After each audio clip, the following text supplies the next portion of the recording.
পার্বত্য চট্টগ্রামে একটা পাতা খসে পড়ার আগেই শাহবাগে এসে বলা শুরু হয়ে যাবে সেখান থেকে সেনাদেরকে সরাইতে হবে। কেন পার্বত্য চট্টগ্রাম থেকে সেনাদেরকে সরাইতে? তাহলে তোমাদের দাদাবাবু দিল্লির দিয়ে পার্বত্য চট্টগ্রাম দখল করাইতে সুবিধা হয়, এই জন্য কি তোমরা বলতে থাকো?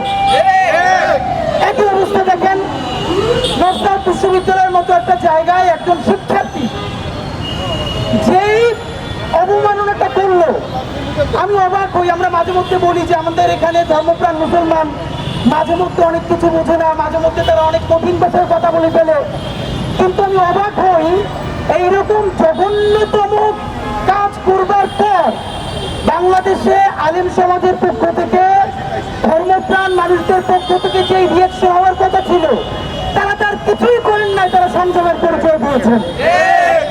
এবং দেখেন ইনকিলাব মঞ্চের অবস্থাটা কি কঠিন। আমরা প্রত্যেকটা এরকম বিপদে আগে আমাদের ধর্মপ্রাণ মুসলমানদের হাতে পায়ে ধরে বলি, ভাই প্লিজ আলিফ ভাইকে যখন হত্যা করা হয়েছে প্লিজ বলেছি আল্লাহর ওয়াস্তে আপনারা সংযত থাকেন। এইরকম প্রত্যেকটা ঘটনায় বাংলাদেশের মুসলমানদেরকে আমরা সংযত থাকতে বলি। আপনারা বলেন এইরকম সংযত থাকতে থাকতে কোনো একদিন যে তার ধৈর্যের বাঁধ ভেঙে যাবে না তার নিশ্চয়তা কে দিবে? আমাদের কেউ তো কয়দিন পরে মানুষ বিশ্বাস করতে শুরু করবে না। এখন অনেকে বলে থাকেন ধৈর্য ধরা কি শুধু এখানে মুসলমানদেরই কাজ, তাদেরই সমস্ত দায়? আপনাদেরকে একটা উত্তর দেই ভাইরা, হ্যাঁ, এই বাংলাদেশের স্বাধীনতা সার্বভৌমত্ব টিকিয়ে রাখা, এখানে ইসলাম ইনসাফ দ্বীন থাকবে কি থাকবে না, এর সাথে বাংলাদেশের স্বাধীনতা সার্বভৌমত্বের সরাসরি প্রশ্ন জড়িত। বাংলাদেশের স্বাধীনতা সার্বভৌমত্ব অক্ষুণ্ণ থাকলে পরেই এখানে ইসলাম থাকবে, এখানে ইমাম থাকবে, এখানে মুসলমান থাকবে।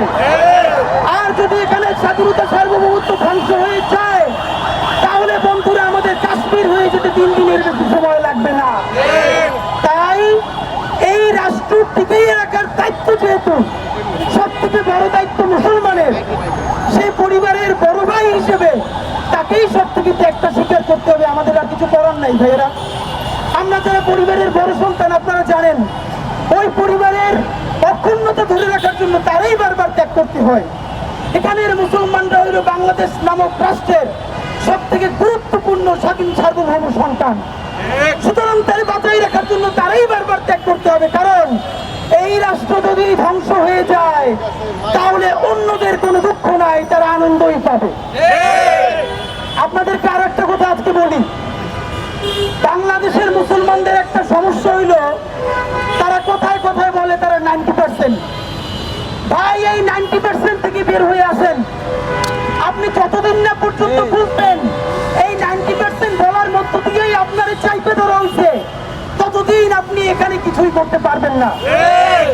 এই বাংলাদেশের 18 কোটি মানুষের মধ্যে মুসলমান পরিচয়ের মানুষেরা হলো সব থেকে বড় কালচারাল মাইনরিটি।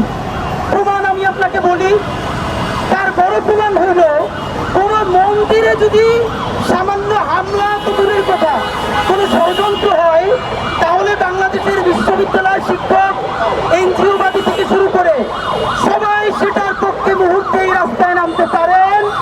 কিন্তু মুসলমানের নিজের জীবনের থেকেও পবিত্র কোরআনে কারিমকে যদি লাথি মেরে নষ্ট করা হয় তাহলে তার পক্ষে বলা তো দূরের কথা, তার ব্যাপারে একটা সামান্য শব্দের প্রতিবাদ করাকেও তারা সাম্প্রদায়িকতা মনে করেন।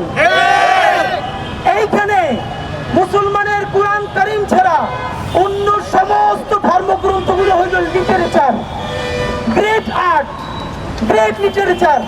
এটা বাংলাদেশের বুদ্ধিজীবীদের বইয়ের তাকে থাকতে পারবে, এটা বিশ্ব সাহিত্য কেন্দ্র থেকে শুরু করে সকল বড় বড় যেই আমাদের লাইব্রেরিগুলো আছে সেখানে থাকতে পারবে। কারণ এখানে অন্য ধর্মের স্ক্রিপ্টগুলো শুধু ধর্মগ্রন্থ না, এগুলো গ্রেট আর্ট, গ্রেট লিটারেচার। কিন্তু কোরআন শরীফ এটা হইল শুধু একটা ধর্মগ্রন্থ, এইটা কোনোভাবে গ্রেট আর্টও না লিটারেচারও না, এটাকে বইয়ের তাকেও রাখা যাবে না এবং এটা নিয়ে কথা বললেও বুদ্ধিজীবীতে থাকবে না। এই হলো আমাদের অবস্থা।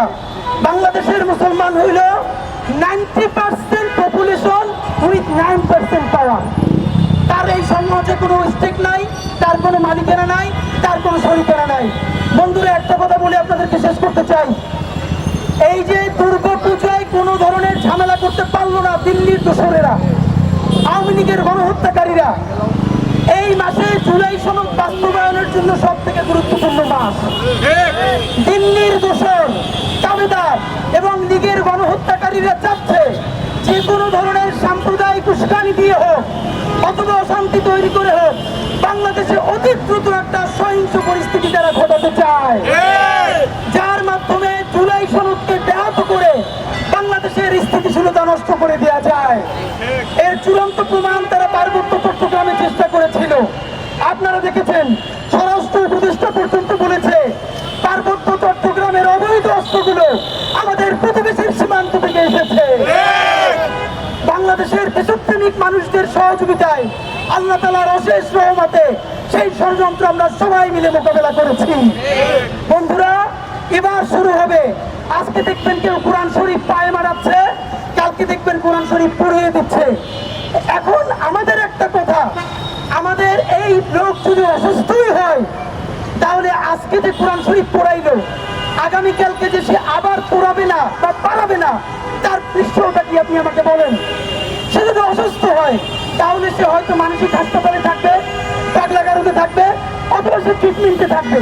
কিন্তু আপনি তাকে প্রকাশ্য দিবালোকে ছেড়ে দিয়ে আপনি মানুষের কলিজে আঘাত করবেন, তারপরে আমরা যখন তার বিচার চাইব তখন বলবেন যে অসুস্থ মানুষের সাথে এটা হয় না। তাহলে আপনি আসলে কি চান পরিষ্কার করে বলেন। বন্ধুরা, আমরা অত্যন্ত একটা ব্যাপারে আতঙ্কিত এবং আশঙ্কা প্রকাশ করছি। এটা না হোক, আমরা আপনাদের কাছে দোয়া চাই।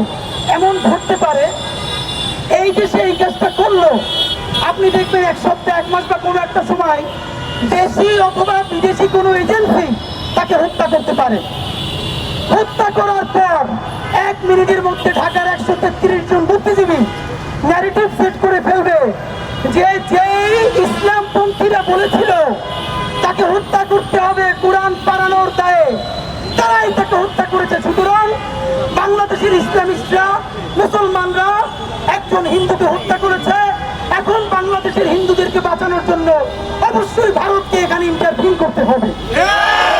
মনে যদি ইচ্ছে হয়, এই যে পাশে ঢাকা বিশ্ববিদ্যালয়, বাংলাদেশের ঢাকায় আপনি দেখবেন যে কোনো ঘটনা প্রমাণিত হওয়ার আগে বাংলাদেশের কোনো মন্দিরে বা আমাদের মাইনরিটির কোনো কোথাও যদি ষড়যন্ত্রকারীর একটা টোকাল দেয়, সেটার প্রমাণ হবার আগেই 133 জন বুদ্ধিজীবী যুগলবন্দি কলাম লিখেছে।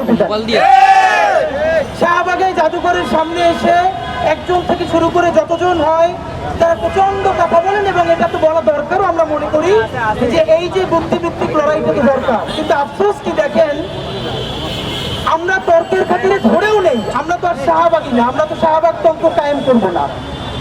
আমার যে খুনি সেও যদি বিকারগ্রস্ত হয়, আমি বলতে চাই যে এটা আদালতকেই প্রমাণ করতে হবে যে সে বিকারগ্রস্ত, তার উপরে তার বিচার করতে হবে।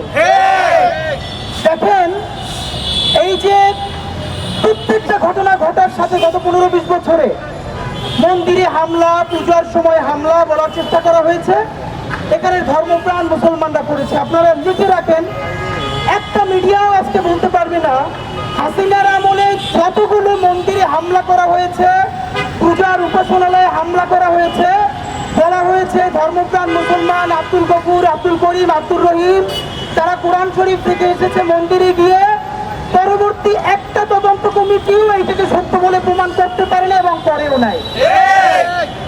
এবং এই যে সর্বশেষ পার্বত্য চট্টগ্রামে আমরা দেখলাম, যেখানে এই যে ধর্ষণের কথা বলে বাংলাদেশকে পুরো, মানে কি অদ্ভুত ব্যাপার।